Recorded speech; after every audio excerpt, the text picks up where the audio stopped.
Semuanya, perkenalkan saya Dr. Lydia Herianto SPKJ. Saat ini saya praktek di Eka Hospital BSD.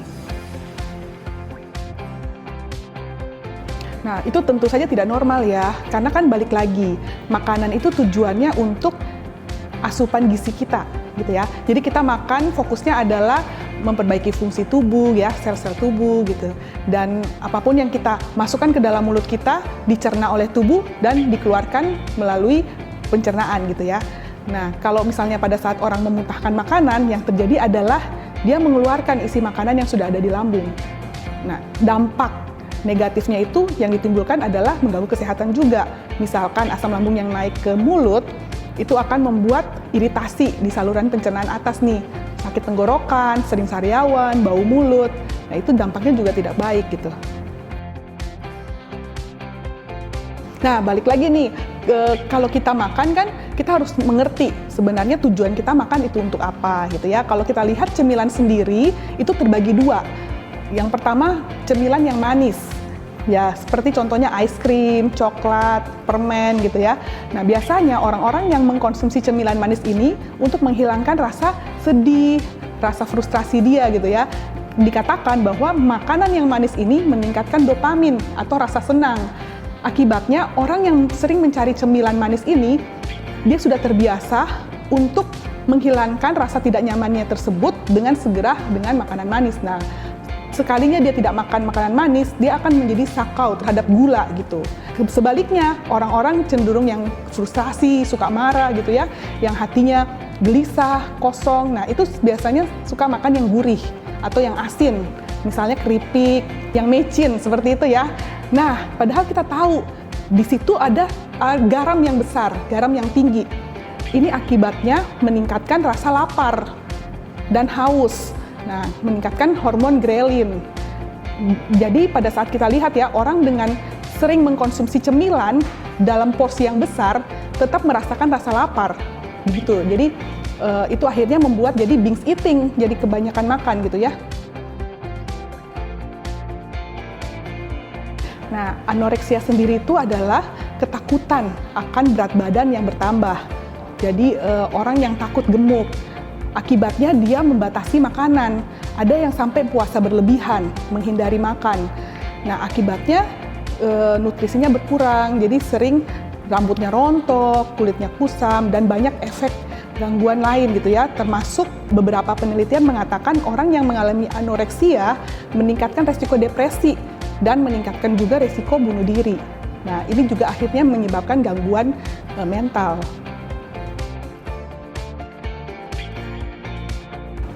Nah, apakah gangguan makan juga menurun ke anak? Ya, jelas. Karena anak ini cenderung untuk meniru, ya. Dia mirroring dan idealizing terhadap orang tuanya. Jadi orang tua yang misalnya makannya picky gitu ya, anaknya cenderung akan picky juga. Nah, begitupun pola asuh dari orang tua. Sebagai contoh, misalnya anak ini rewel, sering menangis gitu ya. Nah, orang tua ini membujuk anaknya dikasih ice cream atau makanan gitu ya, supaya anaknya diam. Nah, akibatnya anak ini belajar. Jadi ada proses pembelajaran dari si anak, bahwa pada saat dia frustrasi, dia lagi stres, yang harus dilakukan adalah mencari makanan. Nah, begitupun sebaliknya, kalau misalnya orang tua dalam memberikan reward ya, hadiah, misalnya anaknya naik kelas atau merayakan sesuatu terus dirayakan dengan makan-makan. Nah, akhirnya anak ini berpikir bahwa oke, untuk mendapatkan reward dan merayakan sesuatu saya harus makan gitu. Nah, akibatnya terjadi makanan yang berlebihan juga. Jadi dia belajar coping stres makan, merayakan sesuatu juga makan. Ya, kalau dibilang rambut itu Rapunzel syndrome adalah memakan rambut sendiri ya, sindrom yang diikutin oleh trichotillomania. Jadi dia mencabut rambutnya, dan trichophagy. Jadi dia makan rambutnya sendiri. Nah, hal ini itu tidak wajar. Kenapa? Karena rambut itu bukan makanan. bukan zat yang diperlukan oleh tubuh. Berbahaya, iya betul berbahaya. Karena apa? Karena rambut itu akan menyumbat saluran pencernaan di usus. Makanya biasa awal-awal ya anak-anak itu yang sering makan dia merasa mual, kembung, mudah kenyang. Nah, pada akhirnya kalau misalnya rambut yang di ususnya sudah banyak, itu menyumbat saluran pencernaan. Mestinya kan setiap hari kita buang air besar ya. Tapi kalau misalnya pencernaannya tidak lancar, menyumbat, akan terjadi radang dan infeksi akhirnya di saluran pencernaannya. Ya, bulimia ini termasuk gangguan makan juga, seperti anoreksia. Kalau anoreksia nervosa adalah ketakutan gemuk atau ketakutan berat badan naik, bulimia nervosa adalah makan sebanyak-banyaknya. Jadi dia tidak bisa mengontrol nafsu makannya tadi ya, karena kelaparan yang ditahan, terus dia nggak bisa kontrol, lalu dia makan sebanyak-banyaknya. Tapi muncul rasa bersalah. Nah, ini akhirnya dia memuntahkan makanannya. Nah, ini akan berlaku terus, jadi perilaku yang terbiasa dia lakukan. Setiap kali dia lapar dan pengen makan, dia akhirnya berpikir, oke, saya makan dulu sebanyak-banyaknya, nanti saya akan muntahkan kembali gitu.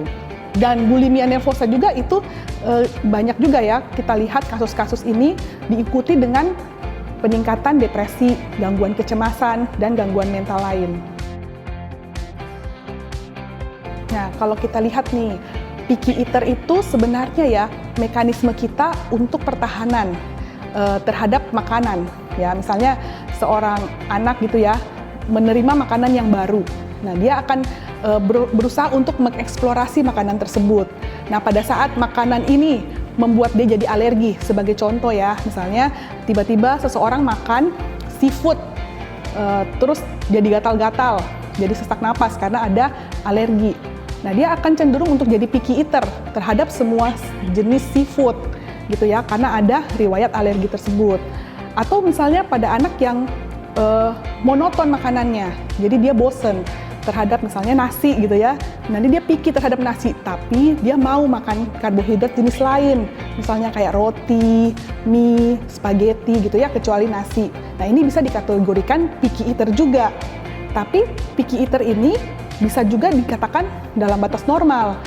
Nah, tapi kalau misalnya tidak diatasi segera atau dibiarkan, dia bisa jadi selective eating disorder.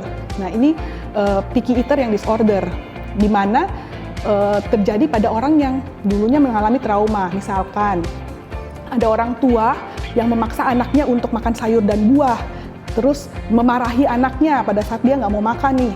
Nah, ini membuat trauma anaknya. Pada saat dia melihat makanan tersebut, dia merasa mual dan dia menghindari gitu makanan yang membuat dia trauma. Nah, ini sudah termasuk gangguan nih.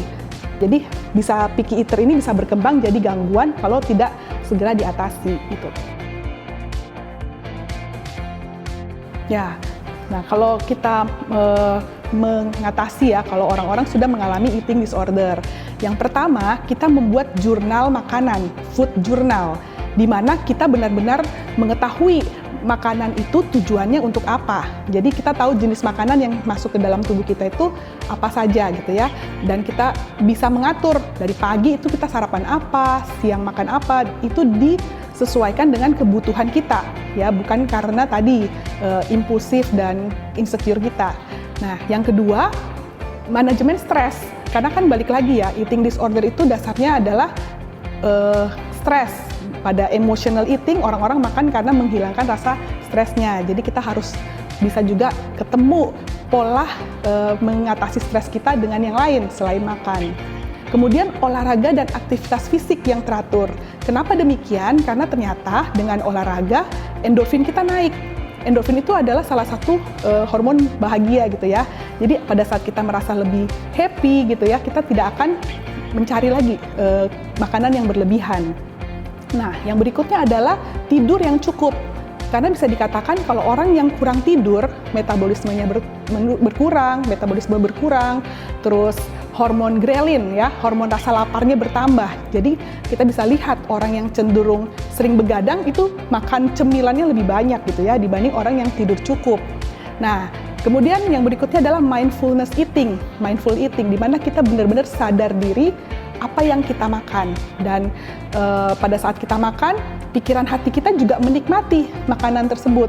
Nah, akibatnya pada saat pencernaan dengan mengunyah lebih lama, pencernaan lebih lancar, rasa laparnya menghilang dan rasa kenyangnya lebih panjang. Beda ya kalau orang makan sambil nonton misalnya, itu berarti dia nggak mindful eating kan, akibatnya dia juga makan asupannya lebih banyak dan tanpa dia sadari, seperti itu.